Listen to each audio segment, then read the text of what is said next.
Alors tout d'abord, il ne s'agit pas d'une image qu'on pourrait trouver émouvante, il s'agit d'un graphique qui est assez complexe parce qu'il a 4 axes, 2 axes horizontaux, 2 axes verticaux, qui essayent de mettre en relation 2 paramètres importants dans le milieu naturel, le fer et les phosphates.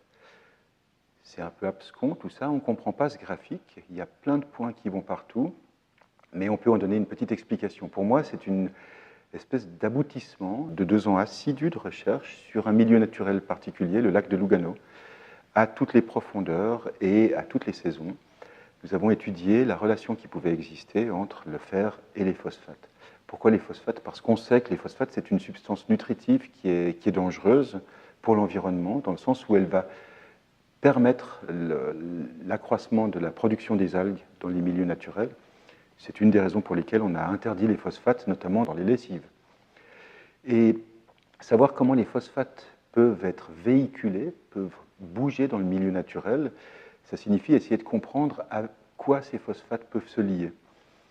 En gros, les phosphates peuvent se lier de manière indistincte à un peu n'importe quoi, un peu n'importe quels objets qu'ils peuvent trouver dans le milieu naturel. Et c'est ce qu'on observe avec les analyses chimiques qui ont été faites ici, qui montrent des points qui vont dans tous les sens. On n'arrive à tirer aucune tendance, aucun résultat peut être extrait. C'est très frustrant, très déprimant quand on fait 2 ans de recherche dans ce domaine et qu'on n'arrive pas à trouver de conclusion à nos études.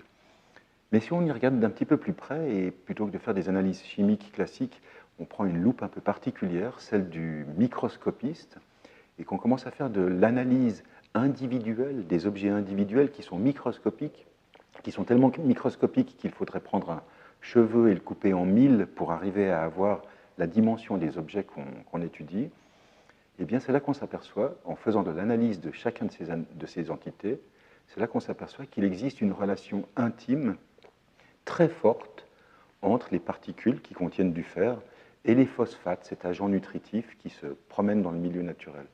Et lorsque le phosphate voit du fer, il se lie très très intimement, d'une manière qu'on appelle stoichiométrique, c'est-à-dire d'une manière très précise, un certain nombre de phosphates se lient à un certain nombre de fer pour former des entités qui sont uniques et qui piègent le phosphate.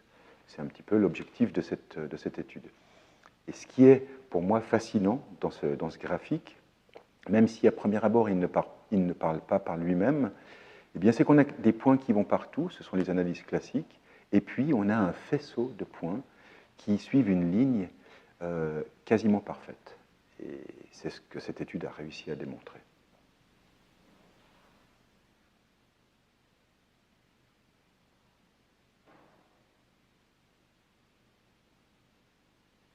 Alors cette deuxième image, elle est encore plus mystérieuse que la première. Cette fois, c'est une véritable image, ce n'est pas un graphique abscon. C'est l'image d'un agglomérat de 3 argiles qu'on trouve dans un site en Suisse. C'est un site qui a été étudié pour comprendre les mécanismes de circulation des radionucléides, donc les traceurs radioactifs, dans le milieu naturel.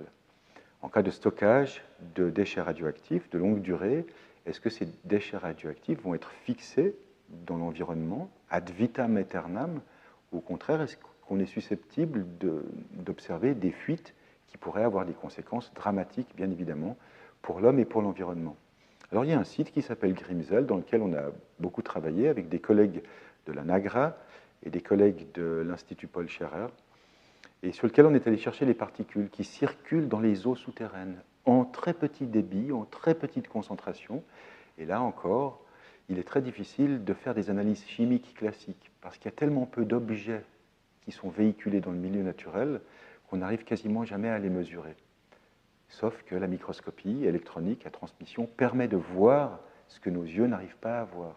Et ça, c'est un point important. Cette argile qu'on voit sur cette image, elle a ceci d'absolument exemplaire qu'on arrive à voir des feuillets superposés, 3 feuillets superposés. Il faut un regard très concentré sur cet objet pour voir 3 feuillets d'argile qui sont l'un au-dessus de l'autre, qui ont des dimensions quasiment atomiques.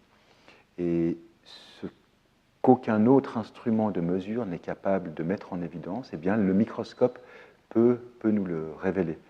Et c'est ce qu'il y a d'extraordinaire chez le chercheur qui peut arriver à douter des instruments qu'il utilise. Lorsqu'il voit les objets qu'il étudie, eh bien, il arrive à se convaincre beaucoup plus de ce qu'il observe. Je pense que j'ai choisi cette image parce qu'elle est pas belle en soi. Elle n'est pas belle pour un observateur non averti, non avisé. Parfois, la science, c'est ça, c'est des résultats qui ne sont pas nécessairement beaux pour le non-scientifique. Mais le scientifique ne doit pas systématiquement essayer de chercher la beauté pour son public. Il doit d'abord essayer de trouver la vérité. Et cette vérité, elle est toujours très difficile à démasquer. Cette image, pourquoi est-ce que je l'ai choisie? C'est parce que pour moi, elle représente une valeur absolue dans l'information qu'elle fournit. Une information qu'on n'arrive jamais à obtenir par d'autres méthodes. Et celle-ci, elle est simplement unique puisqu'on voit,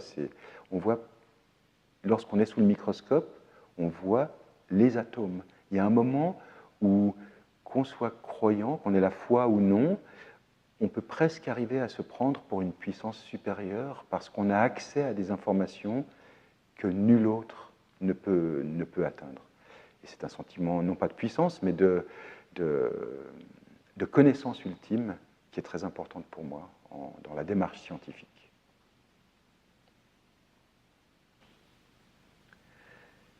Qu'est-ce que j'attends d'une image scientifique? Ça dépend tout si c'est moi qui la produis ou si je l'observe d'un autre producteur d'images scientifiques. Je pense que si c'est moi qui la produis, me connaissant, j'aurais besoin de la rendre la plus autocohérente et autoconsistante possible. C'est-à-dire que cette image puisse parler même lorsque je ne serai plus là. Qu'elle puisse parler d'elle-même si elle arrive à rester dans le temps, longtemps, si elle arrive à être archivée, que celui qui la trouvera pourra la faire parler parce que tous les éléments seront là pour traduire ce qui a été exprimé dans l'image, que ce soit un graphique ou que ce soit une illustration de microscopie, par exemple. En revanche, s'il s'agit d'une image scientifique que je vais observer, qui n'est pas de ma recherche, je pense que j'attends de l'émotion. De l'émotion d'abord, arriver à comprendre quelle démarche l'autre scientifique, le collègue, aura entreprise pour arriver à déceler des informations nouvelles et essayer de ressentir, au travers de son image, l'émotion qu'il aura ressentie lorsqu'il l'aura obtenue ou produite. Elle n'aura pas besoin, dans ce cas-là, d'être autocohérente et de tout expliquer, juste une émotion pour moi.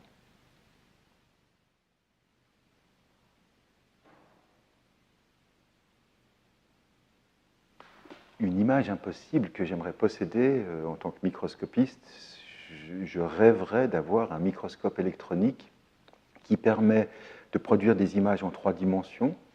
Alors elles peuvent être parfois en pseudo-3 dimensions.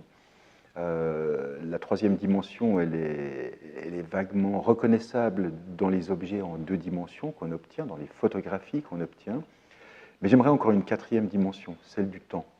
Et malheureusement, comme tout est figé et inerte, comme au fin fond de l'espace, dans un microscope électronique, la dimension de la réactivité, la dimension de la transformation n'est pas envisageable. Et cette 4e dimension, elle manque énormément. Pour voir les objets réagir entre eux, ce sont d'autres techniques qui sont utilisables, mais qui ne sont malheureusement pas accessibles à moi. Pour moi, les 4 dimensions, les dimensions X, Y et Z, ainsi que la dimension du temps, serait l'image ultime que je pourrais espérer en microscope.